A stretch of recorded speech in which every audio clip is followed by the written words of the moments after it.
ఇక మిగతా డీటెయిల్స్ చూస్తే ఛాంపియన్ ట్రోఫీ తుది దశకైతే చేరుకుంది. దుబాయ్ వేదికగా నేడే టైటిల్ పోరు. ఫైనల్లో న్యూజిలాండ్ తాడో పేడో తేల్చుకోవడానికి టీమిండియా సిద్ధమైంది. టోర్నీలో రోహిత్ సేన ఒక్క మ్యాచ్లోనూ ఓడలేదు. అయితే వరుస విజయాలతో జోరు మీద ఉంది. మరోవైపు కివీస్ కూడా తక్కువ అంచనా వేయడానికైతే లేదు. బలాబలా పరంగా చూసుకుంటే జట్లు సముజ్జీవులుగా కనిపిస్తున్నాయి. ఇక దీంతో టైటిల్ పోరు రసవత్తరంగా సాగే అవకాశాలు అయితే ఉన్నాయి. అయితే గ్రూపు దశల్లో న్యూజిలాండ్ను టీమిండియా ఓడించిన విషయం తెలిసిందే. ఇక అలాగే వరుసగా గత 6 వన్డేల్లో ప్రత్యర్థిపై విజయాలు నమోదు చేసింది. ఇది భారత ఆటగాళ్లలో ఆత్మవిశ్వాసం నింపేదే. అయినప్పటికీ కివీస్ ను సులభంగా తీసుకోవద్దని విశ్లేషకులు చెబుతున్నారు. ఆల్రౌండ్ ప్రదర్శనతో విజయం సాధ్యమవుతుందని సూచిస్తున్నారు. 2002, 2013లలో ఛాంపియన్స్ ట్రోఫీని భారత జట్టు కైవసం చేసుకున్న విషయం తెలిసిందే. ఇక 2017లోనూ ఫైనల్కి చేరుకున్న పాక్ చేతిలో ఓడిపోయింది.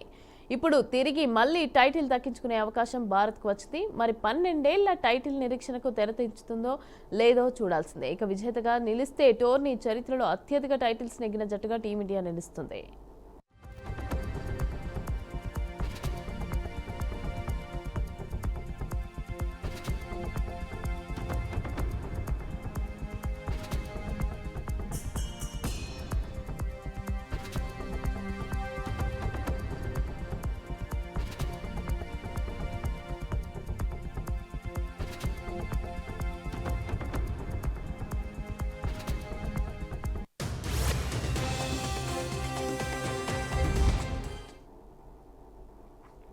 ఫైనల్లో బలమైన న్యూజిలాండ్ను ఓడించాలంటే భారత్ ఆల్రౌండ్ ప్రదర్శన చేయాల్సిందేనని విశ్లేషకులు సూచిస్తున్నారు.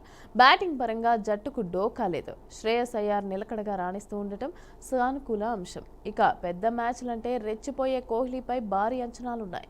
గ్రూపు దశలో పాక్పై అజేయ శతకంలో జట్టుకు విజయాన్ని కట్టబెట్టిన అతను ఆస్ట్రేలియాతో సెమీస్లోనూ 84 రన్స్తో సత్తా చాటాడు.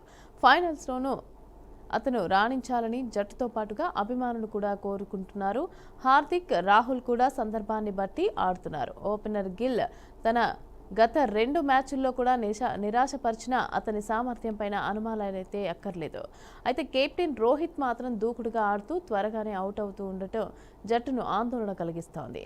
ఫైనల్లో అతను భారీ ఇన్నింగ్స్ ఆడాల్సిన అవసరం ఉంది.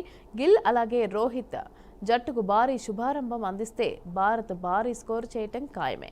ఇక స్పిన్నే భారత్ ప్రధాన బలమని ప్రత్యేకంగా చెప్పక్కర్లేదు. మిస్ట్రీని స్పిన్నర్ వరుణ్ చక్రవర్తి, రవీంద్ర జడేజా, అక్షర్ పటేల్, కుల్దీప్ యాదవ్లతో కూడిన స్పిన్ దళం ప్రత్యర్థులను బెంబలెత్తిస్తోంది. ఇక మరోవైపు షమి, పాండ్యా కూడా పేస్ దళాన్ని చక్కగా నడిపిస్తున్నారు. పటిష్టమైన బ్యాటింగ్ దళం ఉన్న కివీస్ను కట్టడి చేయాలంటే భారత బౌలర్లు శక్తికి మించి పోరాటం చేయాల్సిందే.